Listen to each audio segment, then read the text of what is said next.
Boa noite a todos. Eu inicio cumprimentando aqui os colegas, as colegas, advogados, estudantes de direito, operadores do direito que estão presentes nesse evento.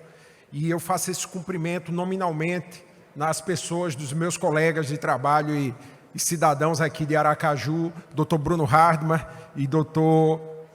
Carlos Augusto, o eterno chefe da nossa Procuradoria de Sergipe. Aproveito também para parabenizar a OAB de Sergipe pela construção desse evento, cumprimento meus colegas de painel, e um evento que traz um tema muito interessante e que revela essa nova faceta do direito.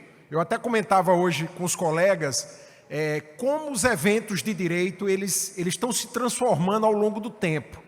Hoje você vai para um evento de direito e você vai discutir jurimetria, aprendizado de máquina, algoritmos, inteligência artificial, visual law. Então, assim, é uma nova ciência que se constrói com muita interdisciplinariedade e é muito importante estar antenado e tentar acompanhar o ritmo de tudo isso. E o tema do evento é exatamente Sociedade 5.0 e foi muito feliz de tratar de uma forma humanista o uso da tecnologia.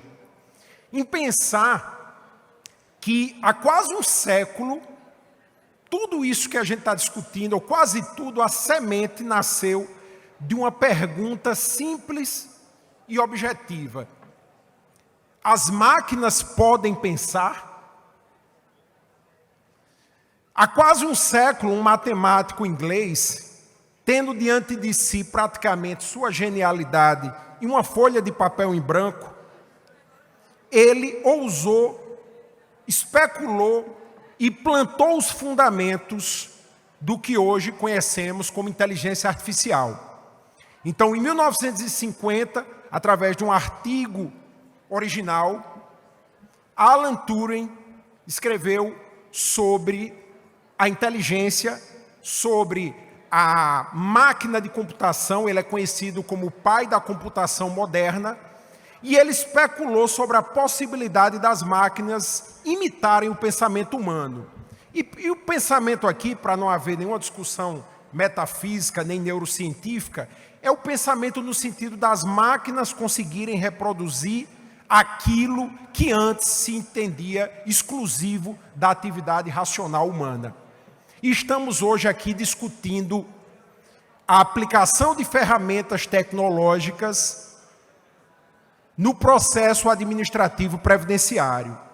Esse nome pomposo merece uma explicação que, quando falamos de processo administrativo previdenciário, estamos falando simplesmente do atendimento que é prestado pelo Instituto Nacional do Seguro Social, o INSS. O processo administrativo previdenciário é tão apenas a roupagem formal pelo qual é transmitido esse serviço. E aqui eu vou usar um artifício de retórica muito querido normalmente pelas plateias, que é o artifício da brevidade. Então eu vou explorar simplesmente 2 pontos sobre ferramentas tecnológicas no atendimento do Instituto Nacional. Uma meramente descritiva, de tentar explicar um pouco o que é isso, e outra um pouco mais crítica e reflexiva. Quando falamos de atendimento do INSS, é importante que a gente entenda, contextualize minimamente o que significa isso no âmbito dessa autarquia. Pessoal, se o INSS fosse uma região do Brasil, seria a região mais populosa. Se o INSS fosse um país, seria o 4º maior das Américas, perdendo apenas para Estados Unidos, Brasil e México, e tendo quase o dobro da população do 5º lugar, que seria a Colômbia.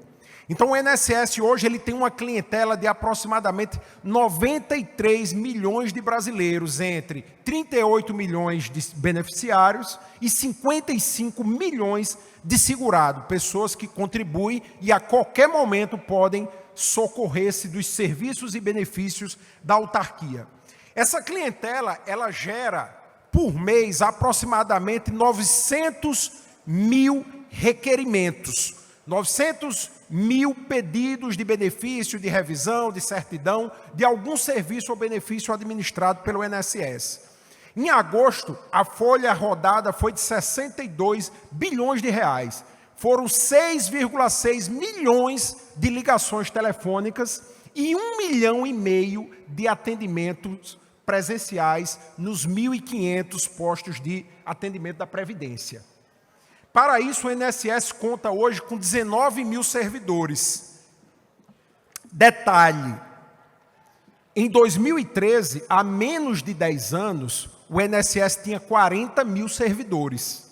O INSS, em uma década, ele praticamente perdeu 52% da sua capacidade de trabalho dos seus servidores.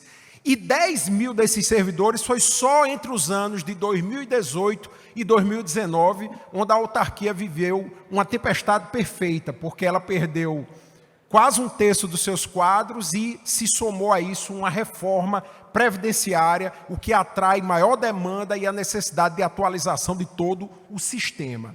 Então, a primeira conclusão, e a demanda não diminuiu, se a gente considerar que no Brasil a população idosa também nesse período aumentou em quase 40%. Nós tínhamos 23 milhões de pessoas a partir de 60 anos, hoje temos quase 35 milhões de brasileiros nessa faixa etária. O Brasil é um dos países do mundo onde a inversão da pirâmide etária ocorre de forma mais rápida. Os demógrafos, como o professor Paulo Tafner, apontam e estimam que o Brasil irá envelhecer nos próximos 20 anos, o que a Europa Ocidental levou um século para atingir de amadurecimento etário. Então, nesse contexto, a gente pode concluir que o emprego de ferramentas de tecnologia no atendimento do INSS é uma medida não só necessária, mas indispensável para a própria sobrevivência desse atendimento. E que não me deixe mentir, um acórdão muito conhecido, 1789, do Tribunal de Contas da União, de 2015, que determinou ao INSS, é uma ordem vinculante, para que ele implementasse imediatamente o seu sistema de atendimento online, ou seja, que ele transformasse todos aqueles serviços e benefícios que ele prestava presencialmente, ele oferecesse também por um canal digital. E nessa mesma decisão, ele obrigou o INSS a iniciar o seu sistema de automação de decisões. Então, a transformação que vem ocorrendo hoje no atendimento do INSS, ela não é apenas de forma, não é apenas o papel substituindo o digital substituindo o papel. Na verdade, há uma transformação de método. Hoje, o próprio sistema ele recebe, processa e muitas vezes decide de forma automática. Obviamente, não dá para discutir aqui os pormenores da automação decisória no atendimento digital promovido pelo INSS. Quem quer se aprofundar sobre isso, é interessante estudar a portaria da Diretoria de Benefícios do INSS, número 1087, agora de dezembro de 2022. Essa portaria ela traz os detalhes de como os princípios e diretrizes para o funcionamento desse atendimento digital. De forma muito breve e simplificada, hoje o cidadão ele tem como um dos principais canais de atendimento, desde 2019, o principal canal de atendimento do INSS é o canal digital. Existem, obviamente, outros canais, mas esse, desde 2019, ele é o principal. E ele, basicamente, ele processa através de um portal único, que foi adotado também por política de Estado. Nós temos no Brasil hoje decreto federal e lei federal instituindo as regras e os princípios do chamado governo digital, que é uma tendência, inclusive, nas administrações públicas do mundo inteiro. E esse processamento ele se dá todo através desse canal. Feito o requerimento, é feito uma análise cadastral. Hoje o sistema do INSS ele funciona em interoperabilidade com vários outros bancos de dados do governo, Receita Federal, órgãos de agricultura familiar, o próprio Cadastro Nacional de Informações Sociais, e todas essas informações elas se cruzam para fazer um batimento cadastral e para também analisar as próprias informações que o segurado oferece na medida em que ele formula o requerimento digital.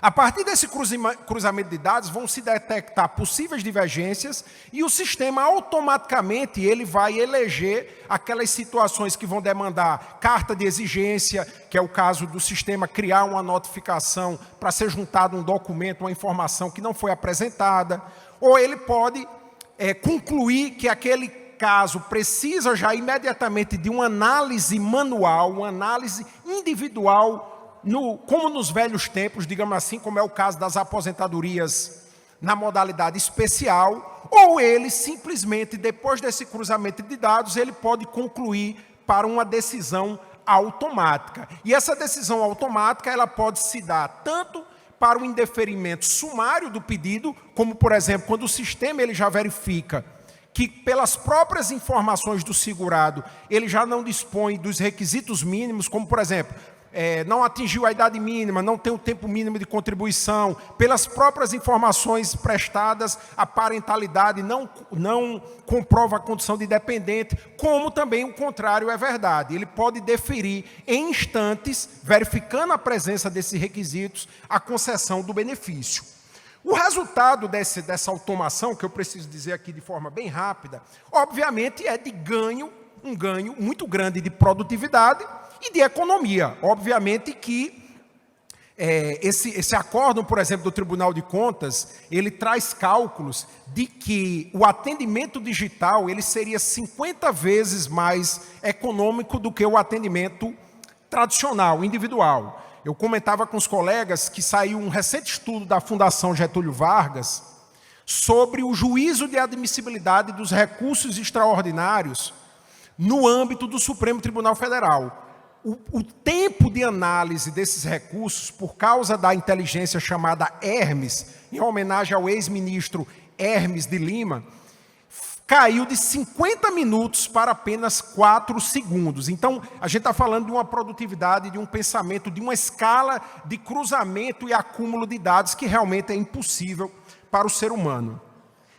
Obviamente que dentro de uma escala como essa, eu quero crer que muitos devem estar pensando, a pergunta é, quantitativamente o sistema produz resultados promissores, mas qualitativamente, o que é a automação, o que é a inteligência artificial, o que é a ciência da computação, o que os algoritmos, o que eles estão trazendo qualitativamente para a prestação dos serviços públicos antes prestados de forma presencial, individual e física. Essa pergunta ela é necessária e é uma pergunta que ainda depende de análise de métricas que nós não temos. O sistema é novo. O que eu posso adiantar é que as métricas que o INSS já possui é de que as decisões oriundas da automação, elas guardam em proporcionalidade a mesma média de deferimentos e indeferimentos que se vê na análise manual. Mas aqui a gente precisa afirmar uma premissa básica e inegociável. E aqui a gente entra já na segunda parte final da minha fala, que é que por mais promissor, econômico, rápido, transparente e igualitário que seja o processamento automático de dados e o atendimento ao cidadão, de nada valerá se esse atendimento automatizado ele não tiver adequação social e jurídica com o sistema constitucional. Então, da mesma forma que se exige do processo administrativo humano, tradicional, físico, de respeito ao processo justo, ao devido processo legal, à motivação dos atos administrativos, todos esses requisitos têm que ser exigidos na mesma medida da inteligência artificial. Mais do que isso, é importante não perder de vista a exclusão digital que ainda existe no nosso país. O IBGE aponta que ainda aproximadamente 15% da população brasileira simplesmente não acessa a internet. E eu não estou nem contabilizando aqueles que até têm acesso à rede, mas que não compreendem, não sabem utilizar, são aqueles carentes de alfabetização digital. Então, a própria lei que regula o governo digital no Brasil, ela prevê que nessas situações tem que se garantir ainda o atendimento presencial.